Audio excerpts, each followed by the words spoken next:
Hey guys, Dr. Corey Johnson here with the Spine and Wellness Centers. Wanted to address today what it is your chiropractic physician is doing when they adjust your spine or adjust one of the joints in your body.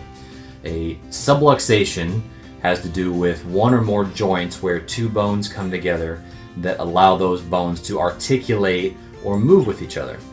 And they may be fixated to where they don't move appropriately, or they don't move in all planes of direction that they should move, or a vertebra or bone may be malpositioned where it's not in the ideal placement for where it should be in relation to the joints and muscles and structures around it. As chiropractors, we will go in and assess those joints, the appropriate motion that they should have in the plane of direction that they should be moving. For example, the joints in the neck move in a different direction compared to the joints in the mid-back and those of the low back. So knowing what direction those joints are supposed to move, glide, rotate, flex, allows us to assess motion, palpate, and assess those ranges to see if it's not moving appropriately, what can we do to facilitate motion in the proper direction while at the same time providing stability to the rest of the joint structure and the joints around it.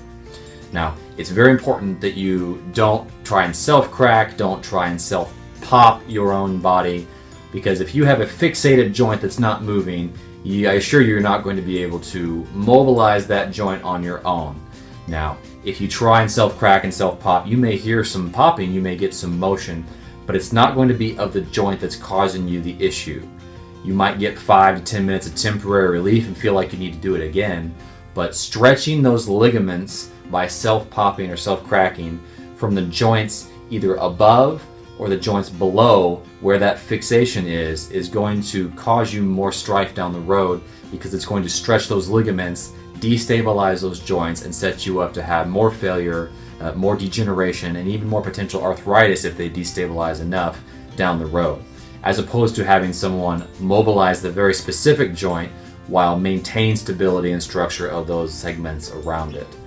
Once we mobilize a joint, then we can show you specific stretches or exercises, physical therapy type motions to facilitate stabilization of that joint once it is achieved balance and motion through all planes of direction it's supposed to move.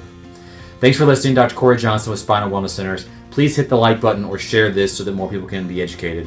Thanks for listening.